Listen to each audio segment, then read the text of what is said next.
He's cheering on the Iranian people. He's not cheering on the people of Bahrain. I wonder why.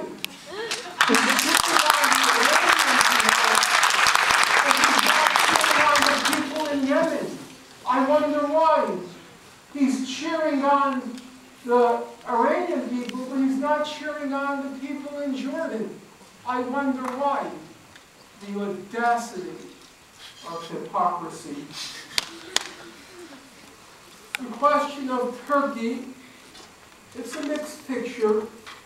It's true, Turkey has not severed. In fact, it's actually increased its economic links with Israel since the assault on the Mavi Marmara. And it's true that Turkey has not severed its military links with Israel. That's true. But it's also true that the Turkish government demands the dignity of the Arab Muslim world. It is very insistent. You have to apologize for what happened in the Mavi Marmara. Now, some of you are thinking, after what happened, an apology doesn't sound like very much. But it's quite interesting to reverse. Turkey was Israel's foremost ally in the Muslim world. All they're asking for is an apology. Israel, now we can give that.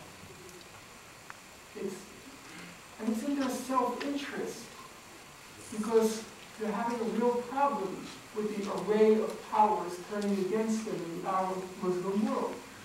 It's in their self-interest. Just give the apology and restore your relationship with Turkey, but they won't. Arabs only understand the language of force. You don't give them apologies. You take out the club and you break their skull. That's the Israeli policy. From their point of view, it's even irrational at this point. But they won't give that apology to Turkey. On the other hand, yes, Turkey maintains its connection with Israel, economic and political, but Mr. Erdogan said, the Prime Minister, he said about a month ago to Israel, stop stirring up trouble in Lebanon. Stop it. And he said the blockade of Gaza has to go. And even there, it's not a lot, but it's something. That's what Israel can tolerate. It's not the fear that Turkey will attack.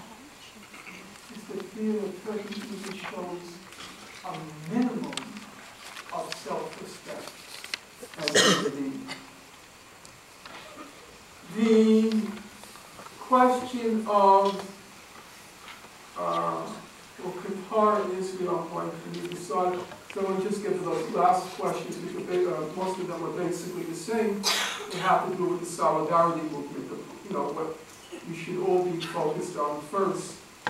There was the question about the new McCarthyism.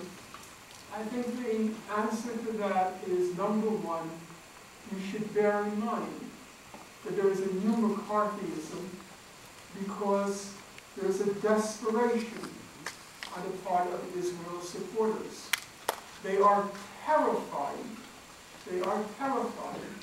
of the facts getting out.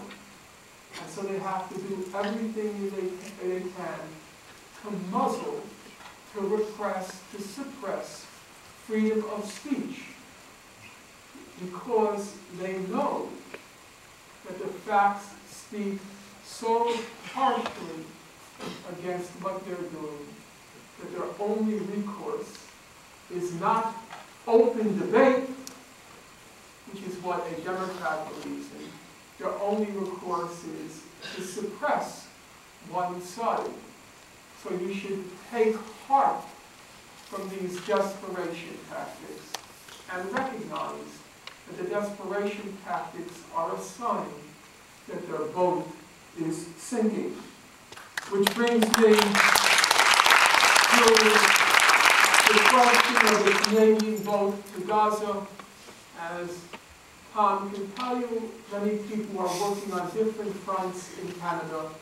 And I don't want to say one path is better than another. I think the vote is a good idea. I certainly endorse all of the kinds of activities that the CJPME is doing. And actually next week, or in 2 weeks, it's now being said that there's going to be an international march in Gaza to end the blockade. I don't know how successful it will be, but I do think the days of the blockade are numbered, unless there's a successful counter-revolution in Egypt, which can happen. And the last question was from the fellow about the nuclear weapons issue. I would only disagree on one point. And the point is, he said the world is not intervening. No, the world is intervening. All the Western powers are working very hard, day and night. You can be sure, as we speak, they are plotting and scheming to try to undo those 18 days in Egypt.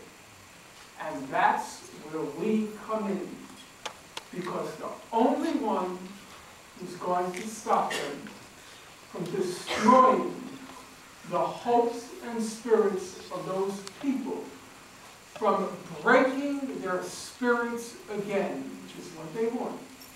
The only one who's going to stop them is us.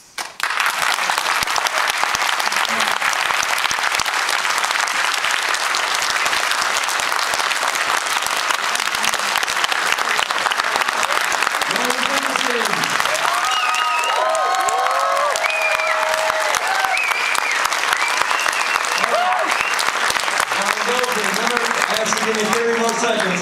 Just hold on with your coach just for a second. Someone want to come back and do our drawing? All right, here you go. There you go. Going to one more. There you go.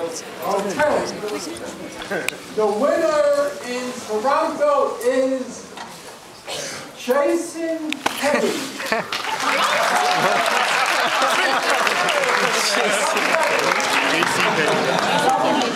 Jason Kenny. This guy reads the book notes, huh? I know already knew about your government. You should have said Mr. Harper. The first winner is Dan Perez. Yay! Yes. Raise your hand. Come on. Okay.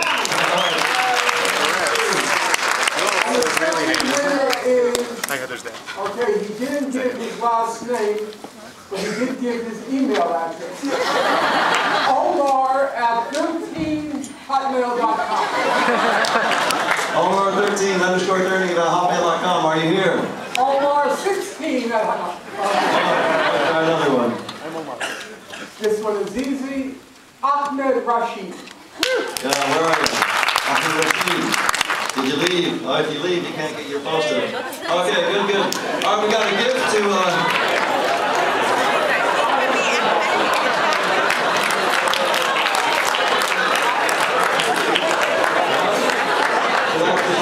They say, all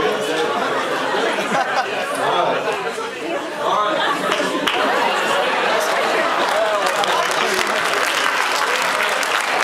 We got a gift to give to Norm. One more gift to give. Yeah, go forward. We got a gift for Norm. Go ahead. And who's this from? It's a portrait of him. All right, there you go. All right. Thanks very much, guys. Great evening. Have a great evening. If you're